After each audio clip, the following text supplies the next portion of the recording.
ওম ভগবতে বাসুদেবায় নমঃ। ওম তৎসৎ। ধ্যানযোগ বা অভ্যাসযোগ ষষ্ঠ অধ্যায়। শ্রী ভগবান বলিলেন, কর্মফলের আকাঙ্ক্ষা না করিয়া যিনি কর্তব্য কর্মগুলো করিয়া যান তিনি কর্মত্যাগী যোগী।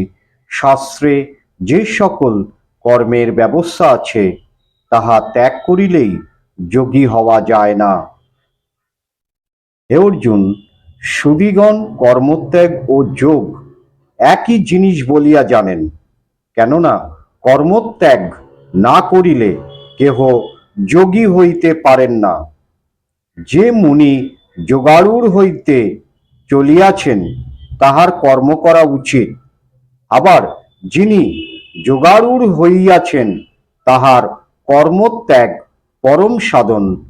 যে যোগীর ভোগ বিষয়ে বা কর্মে কিছুতেই স্পৃহা নাই, সেই সর্বসংকল্প ত্যাগীকেই যোগারূঢ় বলিয়া থাকে। নিজের বুদ্ধি দ্বারা নিজেকে উদ্ধার করিবে, আত্মাকে কখনো অধঃপাতিত করিও না। ক্ষেত্র বিশেষে মনই আত্মার বন্ধু, আবার ক্ষেত্র বিশেষে মনই আত্মার শত্রু। নিজেকে দিয়া যিনি নিজেকে বশীভূত করিয়াছেন তিনি আত্মার পরম বন্ধু, আর যিনি অক্ষম তিনি নিজের আত্মার শত্রুর ন্যায় প্রবর্তিত হন। যে ব্যক্তি আত্মাকে জয় করিয়াছেন, যাহার মন প্রশান্ত, তাহার আত্মা পরমাত্মা রূপে প্রকাশিত হয় এবং তিনি শীত গ্রীষ্ম সুখ দুঃখ মান অপমানে বিত্তবুদ্ধি হন। যাহার জ্ঞান বিজ্ঞানে মন পরিতৃপ্ত তিনি চিত্তজয়ী। যিনি জিতেন্দ্রিয় এবং যিনি স্বর্গ স্বর্ণ ও লৌহে সমজ্ঞান করেন সেই যোগীকে যোগারূঢ় বলা হয়। বন্ধু মিত্র শত্রু উদাসীন মধ্যস্থ দেশ্য সাধু ও পাপীতে যিনি সমজ্ঞানী তিনি শ্রেষ্ঠ। সর্বদাই নির্জন স্থানে থাকিয়া একাকী সংযত চিত্তে থাকিয়া ভোগ ত্যাগ করিয়া এবং কাহারও কিছু না লইয়া মনকে সমাহিত করিবেন। পবিত্র স্থানে নিজের আসন পাতিবেন, সেই আসন যেন বেশি উঁচু অথবা বেশি নিচু না হয়। চেল বা মৃগচর্ম অথবা কুশের দ্বারা নির্মিত আসনের উপর উপবেশন পূর্বক নিজের মনকে একাগ্র করিয়া শুদ্ধ চিত্তে যোগ করিবেন।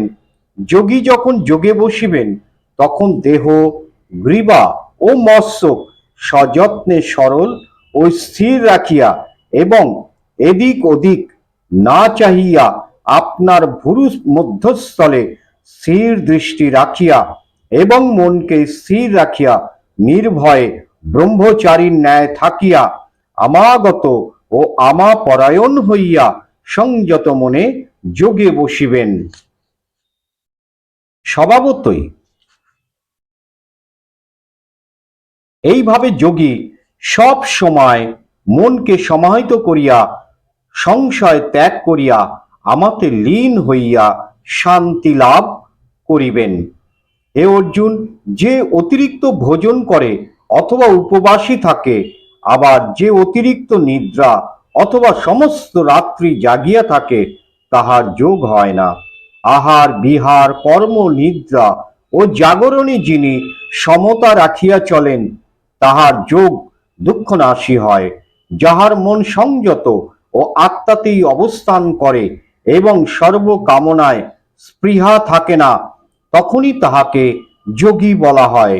যে স্থানে বায়ু থাকে না, সে স্থানের প্রদীপের শিখা নড়ে না, সেই প্রকার যোগী যদি মনকে সংযত করিয়া যোগযুক্ত হন, তাহা হইলে তাহাকে প্রদীপের সহিত তুলনা করা যায়। যে অবস্থায় যোগ করার ফলে নিরুদ্ধ চিত্ত একেবারে স্থির হয়, সে অবস্থায় পরব্রহ্মকে নিজের মধ্যে দেখিতে পাইয়া যোগী নিজেতেই আত্মতুষ্টি লাভ করেন। যে অবস্থায় স্থিত ইন্দ্রিয়ের যোগ না হইয়াই অত্যন্ত সুখ জন্মে, সে অবস্থায় স্থিত হইলে তিনি আত্মস্বরূপ ভাব হইতে কিছুতেই বিচলিত হন না। যে অবস্থা লাভ করিলে তিনি অন্য কোনো লাভকেই তুচ্ছ বলিয়া মনে করেন এবং কোনো প্রকার কর্মতেই বিচলিত হন না। যে অবস্থা লাভ করিলে তিনি অন্য কোনো লাভকেই তুচ্ছ বলিয়া মনে করেন এবং কোনো প্রকার কর্মতেই বিচলিত হন না, তাহাই যোগ। দুঃখ ত্যাগের নামই যোগ। যোগী মন সংযত করিয়া এই যোগাভ্যাস করিবেন এবং সংকল্পজাত সমস্ত কামনা সর্বতোভাবে ত্যাগ করিয়া যোগ সাধন করিবেন।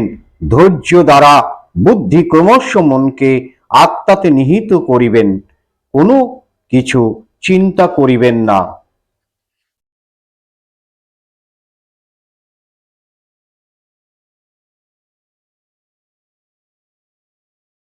স্বভাবত মন অস্থির ও চঞ্চল। সেই মন যে যে বিষয়ে ছুটিয়া যায় সেই সেই দিক হতে উহাকে ফিরাইয়া আত্মাতেই অনুগত করিয়া রাখিবে। একাত্মমনা যোগীর মন যখন রজগুণ বর্জিত হইয়া শান্ত হয়, তখন তিনি ব্রহ্মভাব প্রাপ্ত হন এবং যোগীকে স্বয়ং আশ্রয় করে। এইভাবে আত্মাকে যোগযুক্ত রাখিয়া নিষ্পাপ হইয়া যোগী ব্রহ্মকে প্রত্যক্ষ করিয়া পরম সুখ লাভ করেন। নিজেকে সর্বজীবে সমদর্শী হইয়া আত্মাকে সর্বভূতস্থিত দেখেন আর সর্বভূতকে আত্মাতে সমদর্শন করেন। যিনি আমায় সর্বভূতে দেখিতে পান এবং আমাতে সর্বভূত দর্শন করে, আমি তাহার কাছে প্রত্যক্ষ হই, তিনি আমারও কাছে অদৃশ্য থাকেন না। যে যোগী আমাকে নিজের সহিত অভিন্ন বুঝিয়া ভজনা করেন, তিনি সকল বিষয়ে থাকিলেও আমাতেই অবস্থিতি করেন।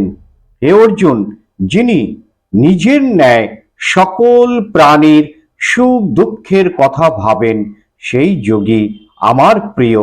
অর্জুন বলিলেন, হে কৃষ্ণ, তুমি এই যে সাম্যময় যোগের কথা বলিলে, আমি মনের চাঞ্চল্য বশত ইহার স্থায়িত্ব দেখিতে পাইতেছি না। হে কৃষ্ণ, মন আমার অত্যন্ত চঞ্চল হইতেছে।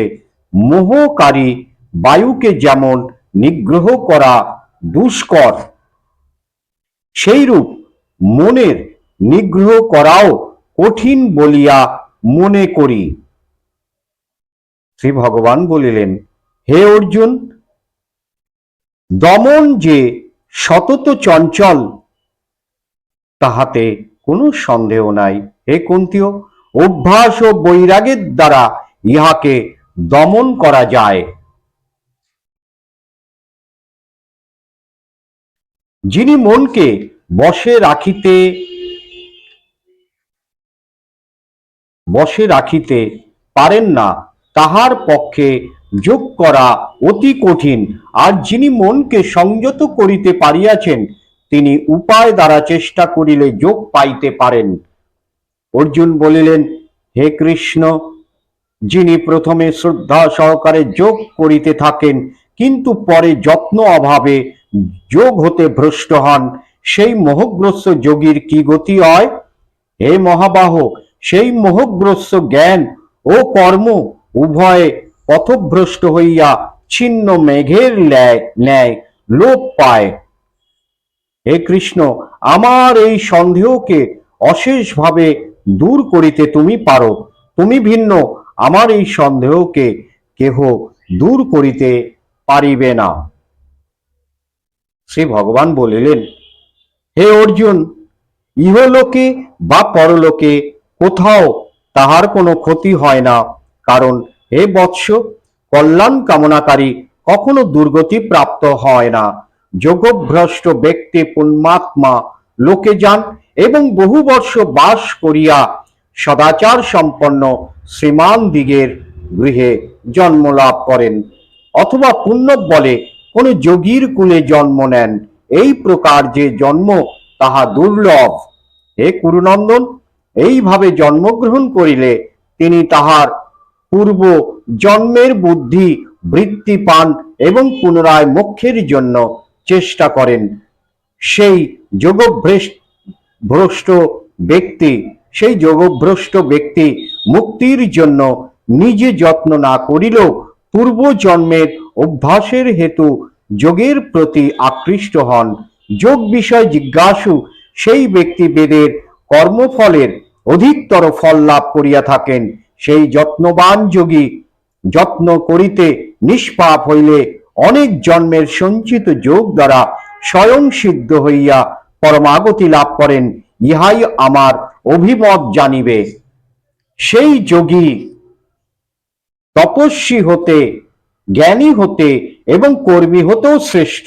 অতএব হে অর্জুন, তুমি এই প্রকারের যোগী হও। যোগীদের মধ্যে আবার যে যোগী আমাগত চিত্তে আমার সেবা করেন তিনি শ্রেষ্ঠ যোগী এবং আমার প্রিয়। ইতি ধ্যানযোগ্য ষষ্ঠম অধ্যায় সমাপ্ত। গীতা মাহাত্ম্যম। ওম ভগবতে বাসুদেবায় নমঃ।